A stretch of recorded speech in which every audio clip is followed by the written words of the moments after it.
Good evening, guys. Welcome to Kildare GA Coaching and Games webinar series. Tonight, our team is going to be coaching the children, and just from my experience of coaching children, it's let them play. So, guys, just a quick introduction. My name is Jonathan Daniels, and I'm the GPO for Selbridge GA Club. I'm also a Leinster GA tutor. And I'm co-delivering tonight with Kelly Perkins, who's also Kelly's a GPO, and she's from the NACE GA Club in Kildare. Guys, just before we get started, what we might do is we might just have a quick bit of housekeeping. So what we'll do is we'll mute mics when we get started. We'll turn off our videos. And then at any stage, guys, the one thing we want this session to be is we want it to be very interactive. It's the one thing I think we all enjoy about coaching is like we all like interacting with people, and we like getting feedback, and we like having discussions. And there's so much learning and discussions that look, we're not getting to have those discussions as much as we'd like to now with COVID restrictions. But as much feedback as possible tonight. So at any stage, if you feel like you want to ask a question, you can jump in through the chat box. Kelly, keep an eye on the chat box, or you can open up your mic and throw a question at us, because at the end of the day, I think the interaction and the community of practice and the learning we get from that is powerful. So what we're going to do, guys, I think we'll get cracking. So the theme of the webinar is coaching children, and I think the one thing we can all say is, like, whether we have our own children, we've all probably been involved in coaching children at some level, and we've all had experience of being a child ourselves, and we've had some good experience and bad experience. But ultimately what we're looking to do as coaches is we're looking to get children into our club. And when we get children into our club, we're looking to give them a sort of a lifelong journey of GA, when it's playing, it's been a member of our club, and it's been a long-term member of our club when they're finished playing. So the big challenge for us is how do we do that, and how do we retain our players, because ultimately that's our goal as coaches. So guys, just before we start, I got just a quick question for us, just as each and every one of us, we can throw it in the chat box just really quick. The question I'll ask you is, like, coaching a child, what's success to us coaching children? So what I'll do is I'll let you throw the answers in the chat box, and we might just discuss them.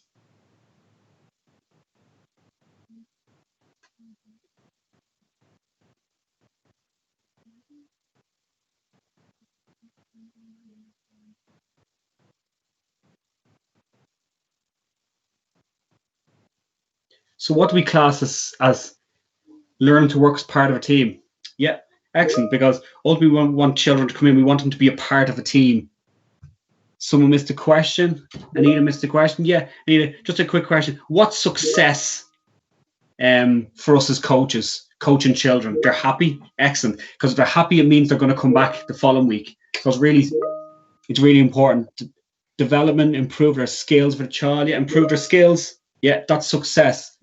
Children having fun, developing their skills, developing as footballers, kids enjoying themselves, they keep coming back, and then learn a new skill, having fun. So as we can even see it across having fun, creating friendships, we can see it across. Not one person has mentioned winning.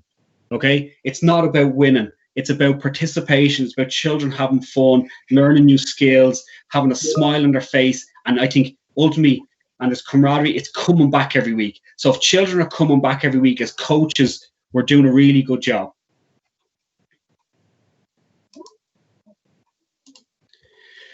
Okay, guys, so the learning outcomes for our session tonight is we're going to look at creating an environment.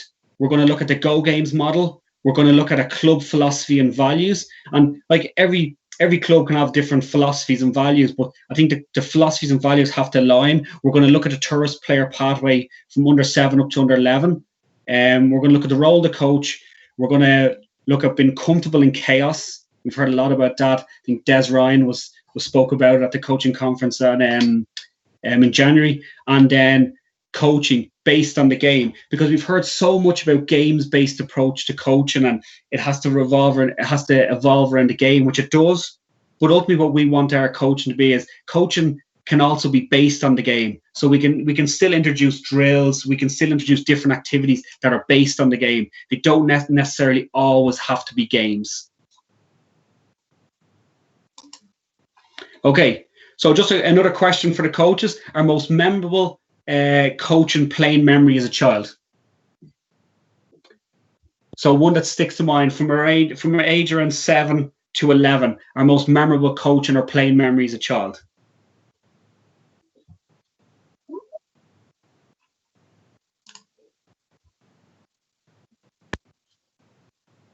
We can just stick it in the chat box, guys, and we'll just throw them out, and we can create a small discussion if anyone wants to come in on the mic.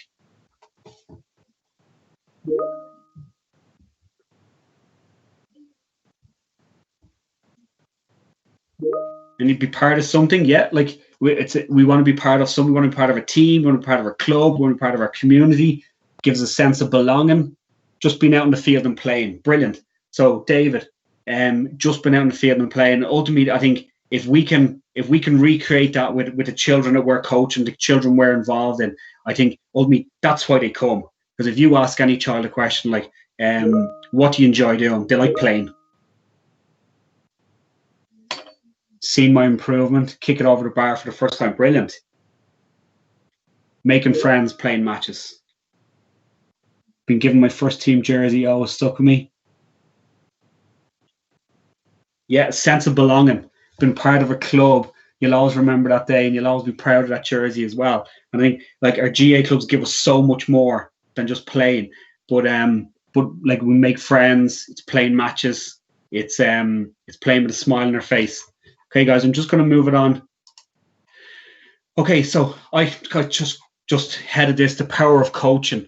I've won 6 All-Ireland medals, but I have Paddy Christie to thank for sending me on the right path. That's Philly McMahon, the Dublin player. He's 6 All-Irelands. And just when I'm reading that quote, I don't see his Dublin minor manager's name there. I don't see his Dublin under 21 manager, and I don't see his Dublin senior manager.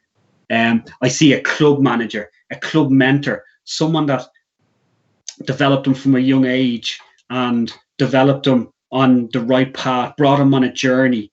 And it's powerful to think that he looks back as one of his club coaches as a person that's had a massive influence in his life. And I'm not saying that the Dublin coaches haven't, but a club coach, that's the role we play as coaches, and that's the role we can play in children's lives. We can play a massive role and being a role model and being a really good influence around kids. And it's a powerful message.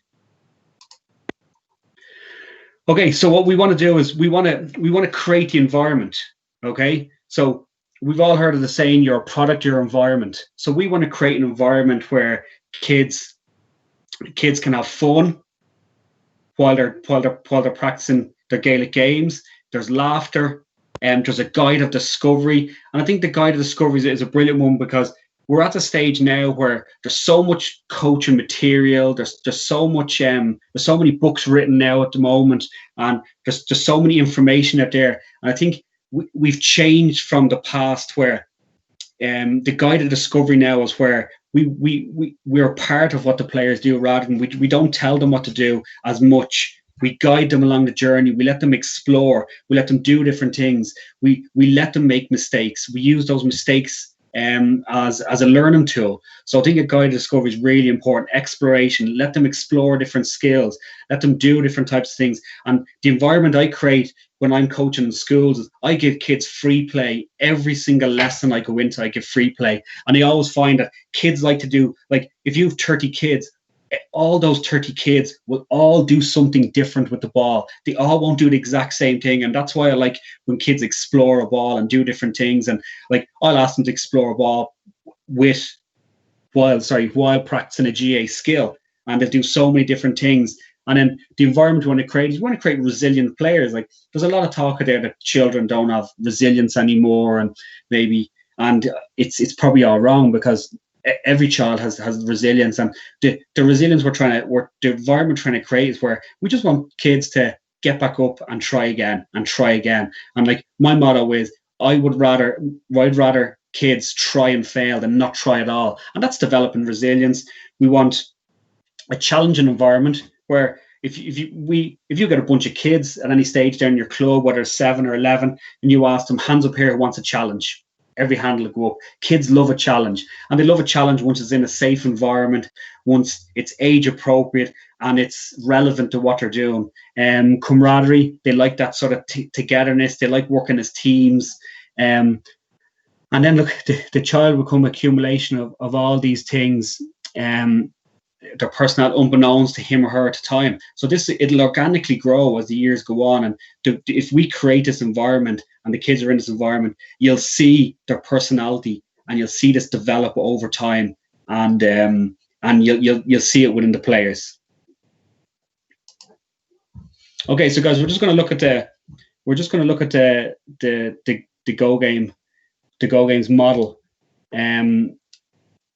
So the Go Games mantra and motto is every child gets a go. And I think that's the most important thing, because every child that arrives in the GAA club deserves a game, deserves to play, wants to play. And if we look back and we look at the answers we just put in the chat with, most people's memories are from playing. It's not sort of playing or been played for 15 minutes at the end of a game. It's from playing. It's from being part of a team. It's from playing games. And I think we can play a huge part in developing our kids, whether we play them or not. And I think as coaches, we have to make sure that we understand that kids are here because they want to play, and we give them that outlet to play. So I'm just going to go through this really quick.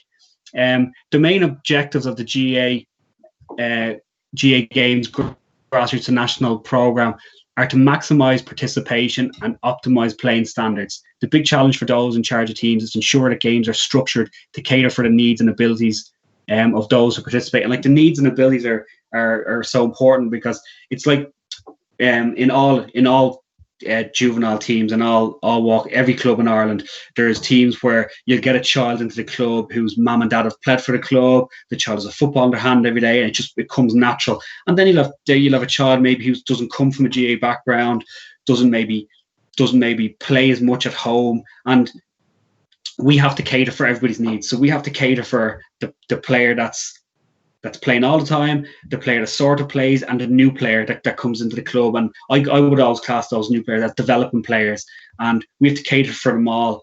I think the Go Games does that for us as well.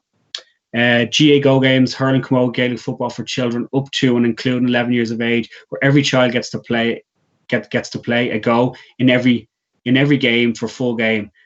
For too long, the practice of sport has been to identify and to cultivate talented players and elite teams at younger ages. There's a tendency to nurture and perceive the best and neglect the rest. And I think that's changing. I think mindsets are changing, and by these type of initiatives, mindsets are changing, people's ways are changing. And it's important because children just want to play, and we have to give them that outlet. The challenge is to create maximise participation was also developing each child to their potential. Yeah, so we want to maximise participation. So we want as many kids coming to the club, and we want to make sure that we're retaining our players, and then we're developing each child along the journey, and each child will develop differently. Like your child at 7 that maybe not as talented as the child that's from the GAA family, like that child, when that gets to 17 or 18, if they're still in the club and we've put them along a journey of a development journey, we've given them the best chance possible to be an adult player in the club and to be a long life club member. Retention of players is a big one across the board. We probably see there's a dropout at a certain age. How do we retain players? I think the quickest route to not retaining players is not playing players. I think if we can create an environment where we just go back to our environment where there's fun, there's laughter, players are playing all the time, players are getting games, we're not streaming teams, I think retention of players is going to be a lot easier, and it's a lot more manageable. And in development over winning, I think that's the most important thing, because we asked the first question when we came in tonight was, what's success? What's success? coaching children. Not one person said winning. It was all about developing the child. It was all about including the child. It was all about having fun. It was all about smiles on faces. I think that's the most important thing. And then so the Go Games gives us is challenging players to play them in a variety of positions. So we just don't start pigeonholing players into positions because they're maybe their uncle played in a certain position, or their dad played, or mom played in a certain position, or they're suited to that position. We have to give players a variety and let them sort of play in all types of positions, let them understand all the positions, and that helps them develop the skills as well, because they'll be able to develop the skills to suit all positions. And also, guys, I just dropped a little link at the bottom of the page to the Go Games model in the GA, so you can have a look at that in your own time. Okay, so the big challenges to Go Games is the win at all costs attitude from coaches. And people might say, oh, well, doesn't happen, but it can happen very quick, especially as you get to that older Go Games level where maybe you're playing your local rivals, you're playing a club that's next door, or you're playing it, and that's where the sort of win at all costs from coaches, rather than going, our philosophy is to develop these children, and we're not worried about winning, we're not worried about results, we're worried about the most important thing is to develop these kids. Best players play all the time in central positions, and it's important that we spoke about earlier that we move players around. Players play in every position. We don't pigeonhole players at a young age to playing in a position, that they get to experience all positions. A and B teams over mixed ability. So like that, when you get to the when you get to the older teams, that we don't start putting an A and a B team. We make sure that everyone's mixed ability and everyone gets to play with their friends, with different teammates, and they're getting to experience different groups during games as well. And not just, we don't have them pigeonholed. This is our A team, this is our B team, and we mix the ability teams. And I think across the board, I think a lot of mindsets are changing. I think the GA is moving towards that as well, and we're really focused on development. And team talks and preparation all geared towards the result and not the development of participation, the skills, and the team play. And that's what we're looking to do. We want kids in Go Games to go, and we want them to be able to participate, we want them to play, we want them to be able to be part of a team. But we also want them to be able to perform the skills. And I think if we're preparing a team towards the result, I think we lose sight of all that, and the kids can lose sight of all that, and we lose sight of our development plan. And then club coaching philosophy and values lost when game actually begins. So we said we were going to have a philosophy, these are our values, this is our pathway, and when the game gets going, we forget about all that, and all we want to do is win. So it's important that what we say is what we do. Okay, so we just moved on to coaching philosophy. So coaching philosophy is a set of values, governing principles, beliefs. So it's more or less it's our beliefs which determine why you do what you do and how you behave in the context. So I would take the All Blacks. So the All Blacks mantra is, and their philosophy is, better people make better All Blacks. So they want to develop the person first, and they'll develop the player secondary. And I think ultimately, that's created long-term success for the All Blacks. So the coaching philosophy I just put down is, if I was going coaching a team tonight, and my philosophy was, I want a learning environment. So I want kids to be learning all the time. I want to challenge them. I want to be a learning environment. So you can challenge them by putting them in scenarios and situations where there's a chance they might fail, but there's a great learning opportunity in that. I think when you learn, you have a greater chance of growth, and you have a greater chance of development. And then player development, I want my teams. So first and foremost, I would like my team to be a multi-skill team. So I'm not worried about when we play Go Games, I'm not worried about the score. I want my kids to practice both sides, both hands, both feet, and I want to be multi-skilled players. Because if you can develop a multi-skilled player, and if it's your philosophy to multi-skilled player at 7, 8, 9, 10, 11, when those children get to 17 or 18, they're going to have a skill for life. And it doesn't matter whether they're not as fast as the 18-year-old beside them, or they're not as big. Once they have multi-skills, it'll bring them as far as they want to go. So that's my philosophy in terms of the player development, is go after the skills, and you have a skill for life. Game based and based on the game coaching approach. So like we said earlier on, it doesn't always have to be a game, but the skill we're going to practice can be based on the game. So you can still do it in a drill situation, but it's based on the game. It's based on what happens in the game. So that's my philosophy. So, and then what I'd like my coaching sessions to be enjoyable, and I like to let kids play. And the reason I like to let kids play is because when I go to school, and this is just a feedback I've been getting from kids, when I go to school, the very first thing, I'd say 90% of the class come out and say, can we play a match? Can we play a game? And then so my philosophy is, right, so let kids play.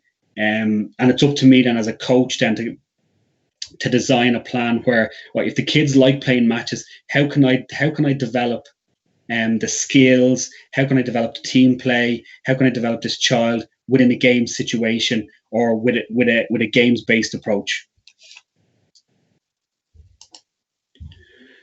Okay, so we've talked about our philosophies. So I've just put 3 core club values. So if all our clubs, and a lot of people will this will be their values, but it'd be great if a club had a club philosophy to follow, had values that they follow, and the values I picked were friendship, confidence, and a learning environment. So the friendship is like when we go to primary school, what I find is we end up following the route of some of our friends. So for some of our friends go to GA, we go to GA. So like we make lifelong friends, and that's the value of the GA club. Like I think everyone probably sitting here tonight looking at their PC has had a friend from their time playing in the club since they were 6, 7, 8, or someone that they've met in school that are still very friendly, and it's lifelong friends we make, and you feel part of something.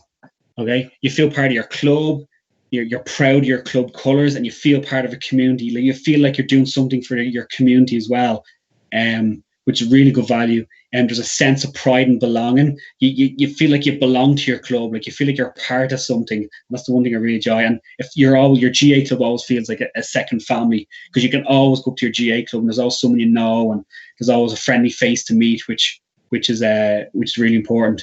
And then the confidence, it's creating a friendly environment, because as coaches, the one thing we do is we have control over kids, so we can build kids' confidence. We can also break children's confidence by what we do and what we say. So I think it's really, the confidence is really important. So behind just a typo there, behind every child who believes in themselves as a parent or coach who believes in them first. And I think that's really, really important. Because when they come to Richmond, we believe in them, and we give them that confidence to play, and we give them that confidence to be able to explore, guide a discovery, make mistakes and learn from it. That's where we build massive confidence in our players, and we build that massive trust in our players as well. And these players will want to come back, and they'll want to be a part of it. And then a learning environment, so it's continuous improvement. The one thing about continuous improvement is every child develops at a different rate. It's the values of the club. It's player centered, so it's player focused. So we have to coach the individual as well as the team. Mistakes and failures are a learning opportunity, or learning and development opportunity.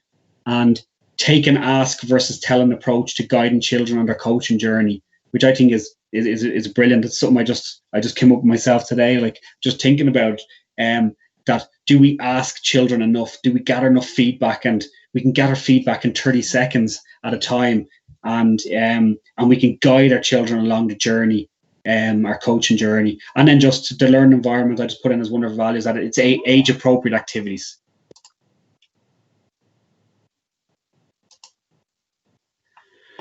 Okay, guys, so we're after going through our club philosophy. We're after going through our values. And what we're going to do now is we're just going to look at a player pathway. So we're going to put a pathway in place for our players. And we're going to look at the tourist player pathway. So the one thing about the tourist player pathway, it's been a brilliant pathway, and it's a pathway that's been rolled out by Leinster GA through the province over the last 2 years.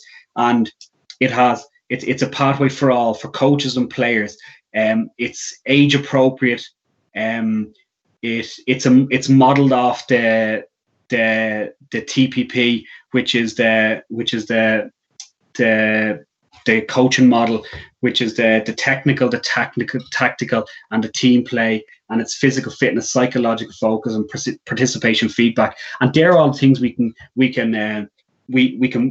have on our pathway. So it's important that when we have our philosophy, when we have our values, we have a pathway for our children to go along, and also it's a pathway for our club, so that every child that comes through our club will be on the pathway at 7, will be on at 9, will be on at 11, will be on at 13, and it'll help develop our kids. And what it also help is the pathway is we're all on the one page as coaches then, and we're all following the same journey, we're all following the same path. So I'm just going to play this video. It's just about a 2.5 minute video. If there's any issues just with the sound or the quality of the video, just pop a little message in the chat box.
Okay, guys. Some people are just having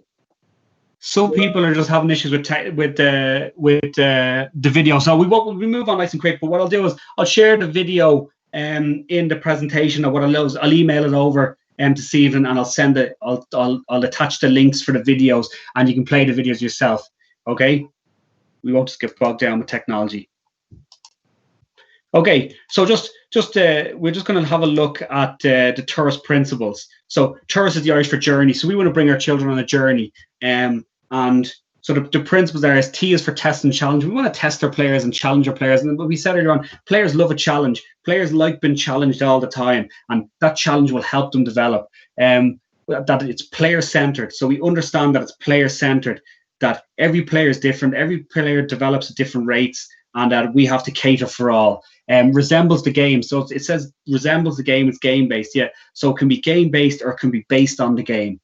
All players involved all the time. Like we were talking about the Go Games model. All players involved all the time. Lots of touches, lots of decisions, and it should be enjoyable. That's the one thing we said at the very start, that the reason a lot of us started playing, or one of our memories from playing, was because it was enjoyable. We liked being around our friends. I think that's ultimately that's the environment we create for our players. Okay, and then Turris have a resource, which is our Turris cards. And I said before, so the TPP model is the wheel in the middle. So it's the 3 T's and 3 P's, and it's developed around the technical, tactical, team play. It's the physical fitness, psychological focus, and participant feedback. If anyone hasn't seen or come across it, I think if you give the games manager in Kildare an email, he'll be able to go through the Turris program with you. He'll be able to maybe organize a session in your club as well. So just to refresh it, so just looking back, so when we have our philosophies, we have our core values. Now we have a pathway to bring our players on. Okay, so Kelly's going to take over at this stage. Is that okay, Kelly? Thanks, Jonathan. So just here what we have is the 5 different stages of coaching, which are just laid out by the GAA player pathway. So you can see there that it's split up into 5 different age groups. So it starts there at age 4 and goes all the way up to adult player. So you have your nursery, then all the way up to your senior team. So you can see there stage 1 is learning to master the ball. So it's age 4 to 6. So this would really kind of be your nursery age. So the main emphasis of this would be fun. Everyone's participating, working on their physical literacy and fundamental movement skills with the ball. So at this age, you wouldn't be trying to kind of go on skills, it'd be more their fundamental movement and physicality and stuff like that. And then as they move on, it's stage 2 is learning to use the ball well. So 7 to 9. So they kind of move on here now to the basic skills of football and hurling are learned. And there's still a big emphasis then on your fundamental movements and stuff. And your stage 3 then is learning to play together. So the GAA is a team sport. So at the age of 10 to 12, there's a huge emphasis on teamwork, how to play together and stuff like that. Then you have your stage 4, learning about positions. So it's just an emphasis on kind of learning a game sense, just trying out different positions, learning about positions and stuff. And then once you get to 16 plus is learning to perform. So it's everything kind of from beforehand coming together to perform in competitions and stuff. So you have your decision making, physical demands of the game and coping with competition. So you need to get used to kind of the pressure and stuff of playing in the competition and stuff. Right. So here's just a table that kind of outlines the skill emphasis, your physical focus and your game specific for a 4 to 6 year old. So learning to master the ball. So first stage. So you can see there hurling, the skills, it's just kind of the grip, actually how to actually hold a hurl, striking on the ground and dribbling and stuff. Then football, it'd be mostly throwing, catching, just getting used to playing with a ball, dribbling on the ground, stuff like that. The physical focus, you'll be working on their agility, balance, coordination. But as well as all that, you have to focus on running because nowadays most kids, they don't actually know how to run properly. So you have to try to teach them good technique. So you can learn with marching, stomping. Then jumping, you have to focus on your jumping, how to land properly, how to actually jump itself and stuff like that. And then game specific, so you'd set up stuff like target games, so knock down cones. You have your court game, so over the river or no man's land, and then you'd have part evasion, so a game there, no goalie up north, down south. So it's just to get the kids used to kind of running in and out of traffic. So there's no goalie, not really that much competition. It's just to get the kids used to moving around and avoiding other children and stuff like that. And same again there. So the table 2 is to learn to use the ball well. So this is your 7 to 9 year olds. So there's more of a kind of an emphasis on learning the basic skills here now. So for hurling, you see you kind of move on to your stationary jab lift, striking out of hand stationary. So all the stuff would be stationary. You wouldn't be putting any pressure on it. It's just to kind of practice the skill with no pressure to and stuff like that. So your football, then you have your same again, so it'll be soloing, but it'll be stationary solo. Your kicking, stationary kicking and stuff, just to get the children used to the skills without any pressure added. And it'll be then the exact same thing again as the 4 to 6 year olds. You still have your agility, balance, running, jumping, throwing. But then this one you start to add in a bit of conditioning. And now conditioning for a 7 to 9 year old isn't getting strength conditioning coaches in to be doing circuit and stuff with them. It's simple things, just the like there. You can see like tug of war, push and pull our partners, stuff like that. Just to get a bit of conditioning into early.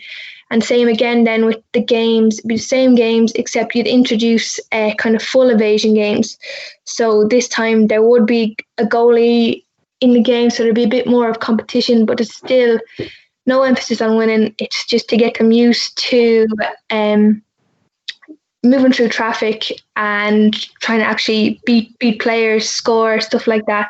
So the difference here, you just add in the full evasion games and stuff like that.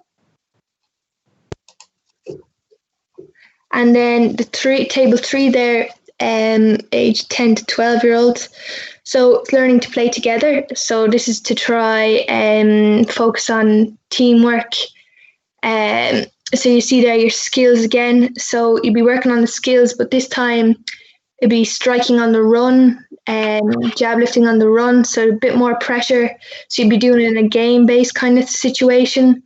You introduce tackling, shouldering, blocking, stuff like that. And then same again with the football, you'd have your solo on the run, your kicking on the run, the tackle again, you'd have shouldering, shadowing, frontal blocks, stuff like that.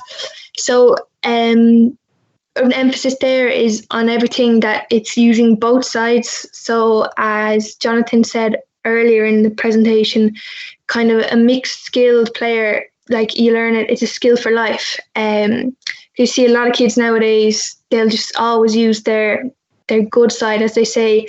But if we can start teaching them to use both sides at a young age, 4 and 6, then when they grow up, sure, they'll have no weak side. So then just the physical focus, then you start focusing on different stuff like your speed, strength, stamina. So you be kind of just like sprints, kind of reaction, change direction sprints. And you'd introduce a bit of strength there, but it'd be all kind of bodyweight strength. So you'd be press ups, pull ups, stuff like that. And then stamina, so endurance related activities. So it wouldn't be just, say, running 4 laps. You can introduce endurance, say, in, as it says there, relay races or small sided games. And then a bit of flexibility and coordination. So you introduce the warm-up and the cool down as well, and stretching and mobility exercises as well. And then game-specific games. So it'd be same again. It'd be the court games, your field games, part evasion, and then they kind of mainly go with full evasion. So getting used to traffic again and scoring goals and beating their opponents.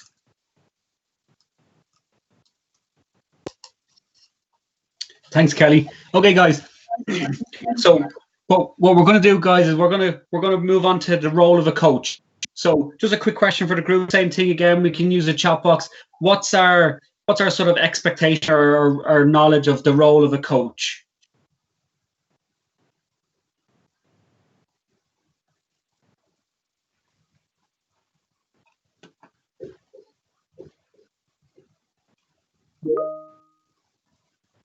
Good role model. Yeah, very important.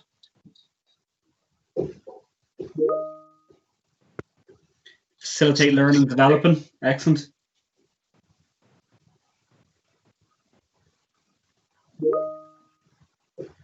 Teacher.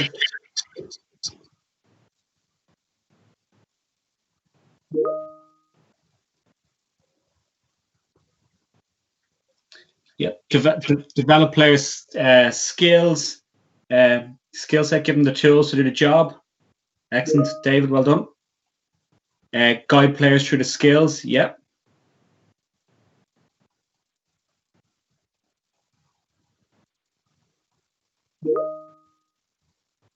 Organize training sessions, yeah, big part of it.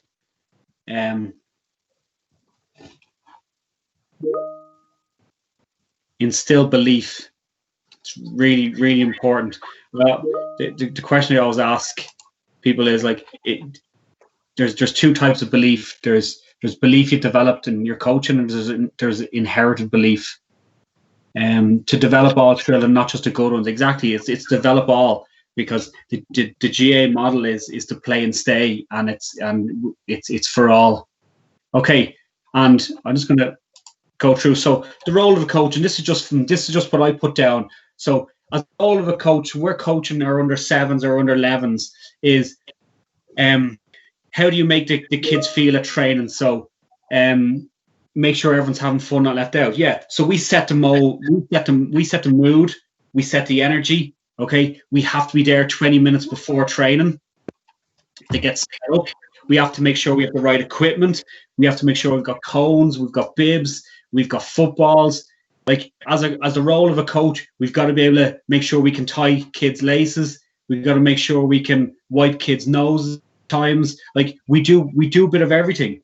And I think the most important thing is how we make kids feel at training. Okay. The role of a coach, we have a growth mindset. Are we always learning? Are we upskilling? Are we reading? Are we attending coach education programs like the GAA programs and the Foundation Award, the Award 1 and the Award 2? I think if we can implement the club philosophy, the values and the pathway, we have to organise and plan training. We got to send texts out to parents. I said earlier on, we got to make sure our equipment's there. We do a lot. The tone and language use is important. Around kids, and it's what we say. And I think as GA people, I think there's nearly a time now to start having a GA language in terms of coaching language. Do we ask and this is a question I ask a lot of people, do we ask the children for feedback?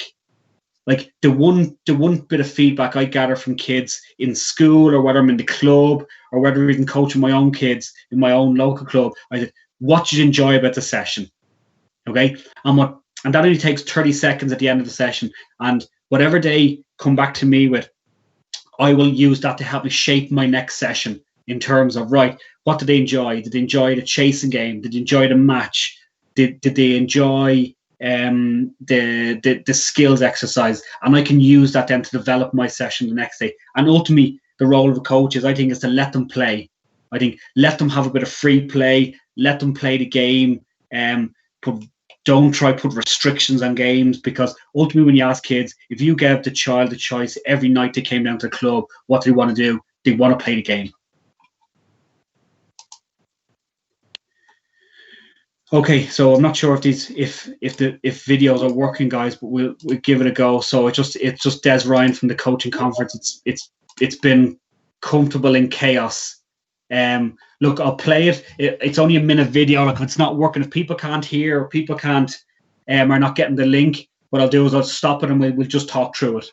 Okay, so I'll just give it a go. Just throw in the chat box, guys, if you're not getting any picture, you're not getting any sound.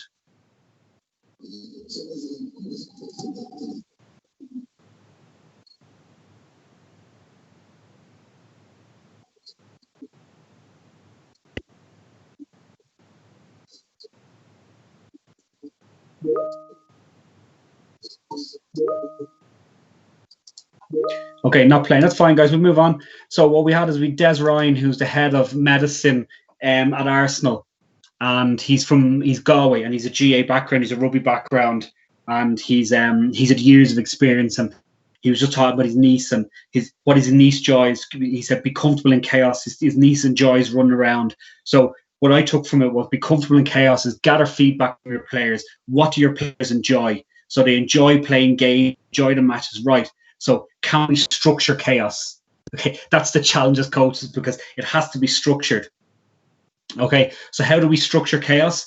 We can have chasing games, we can have target games, we can have part invasion games, we can have dodgeball, we can have tag, and they're all chaos games that kids enjoy. And what kids are doing during those games is it's an opportunity to develop the fundamental movements. So what they're doing is they're practicing, they're running, they're jumping, they're hopping, they're skipping, they're changing direction, they're sidestepping, they're practicing all the movements that are really important to play Gaelic games, to play a field sport, and they don't even know they're practicing. They're playing a fun game, they're having a bit of chaos, and they're doing something that they really enjoy. And then chaos, it's enjoyable for the child and coaches, because coaches can get involved, coaches can have a bit of crack as well, especially when you're playing games like dodgeball. You can incorporate football skills. So I've done it in schools in the past, where we play chasing games, but you got to have a football in your hand, you got to practice one skill during the chase game. So there's always ways of implementing the skills into our chaos, and then just let them play, let them enjoy the chaos, let them be free. And it's a challenging one, because the challenge for us as coaches is having enough coaches on site when we're coaching. It's having enough people to help us. But I just think, if you haven't tried it before, give it a go and see what you think, and something you might develop over time. But I just think be comfortable in chaos, because kids love chaos. Okay, so what we're going to move on to is games-based coaching, and our coaching based on the game. So games-based approach differs from the more conventional methods of instruction, characterized by lining up and standing around and relies on repetition. So like from my days of going and standing behind cones, I was actually saying to Kelly today, when I go to school and I go in and coach a group of children, there's a chance that the teacher's busy, might have some corrections to do, and I get 30 kids. And my mindset is, right, if I start putting out cones here and I start creating lines, this is going to be a long 40 minutes for me, and kids are going to be bored, kids are going to get distracted. So what I do is I use the chaos model, and I'll get everybody moving and I'll get them all involved, and there's no standing, there's no stopping, there's no chance of people getting distracted. And it's based on a game, but it's not the game.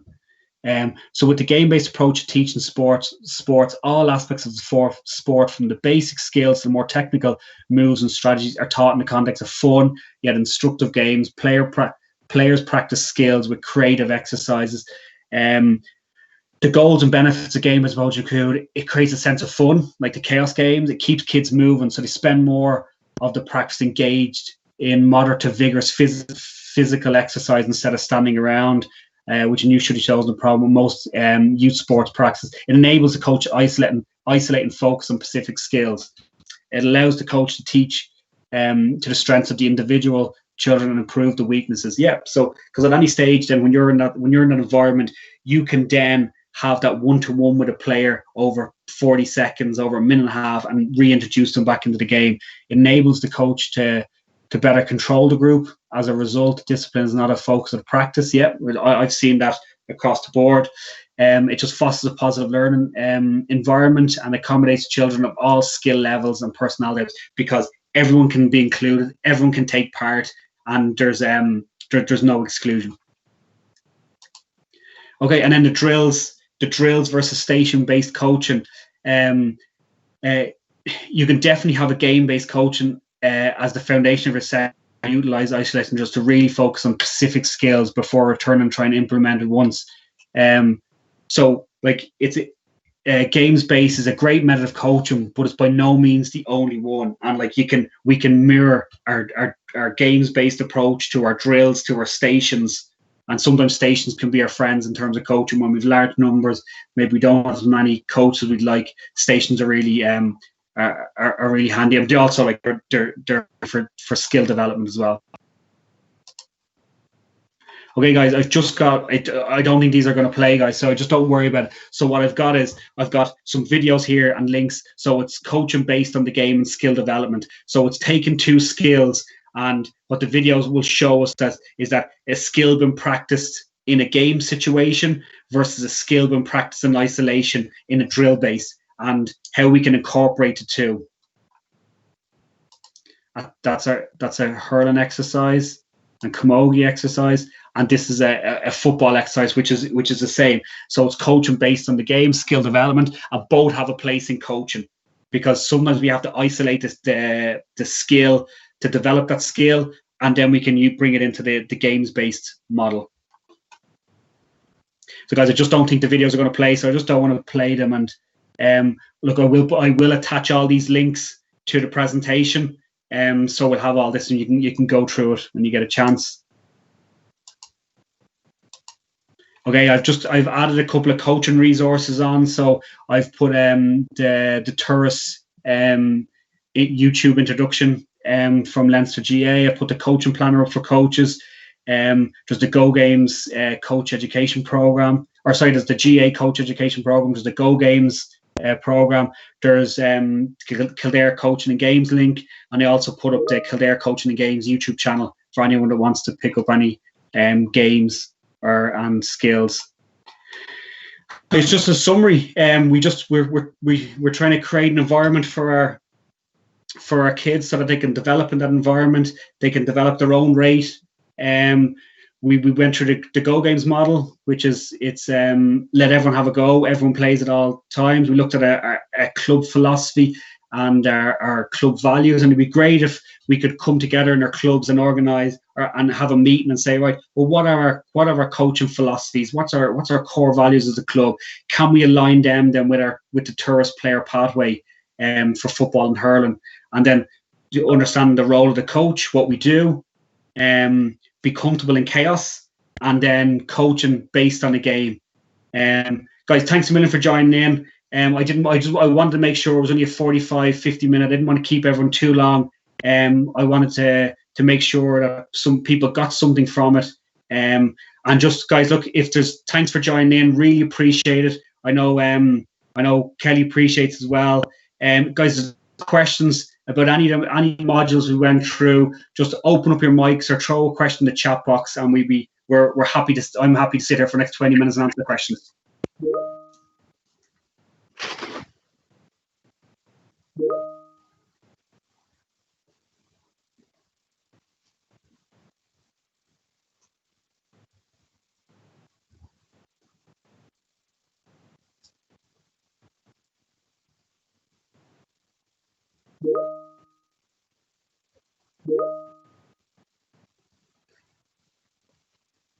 No, guys, thanks a million for logging in. I'll send you out all the links. I'll send you out the PowerPoint presentation, and you'll have my email address. Guys, if anyone has any questions, just throw a question to me. Even if you want to put a question on my email at any stage during the week, you're more than welcome to, and we'd be happy to help and answer any questions that we can.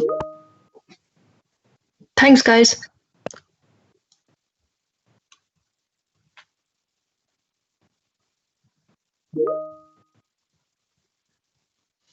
Okay, guys, thanks a million. Thanks for joining. Really appreciate it. Hope you got something from it. Hope you enjoyed it. And best of luck. And I think we're all super excited to go back to the GAA clubs next week and get our coaching hats back on, because it's been a long sort of 12 weeks. Thanks a million, guys. Cheers. Thanks, guys.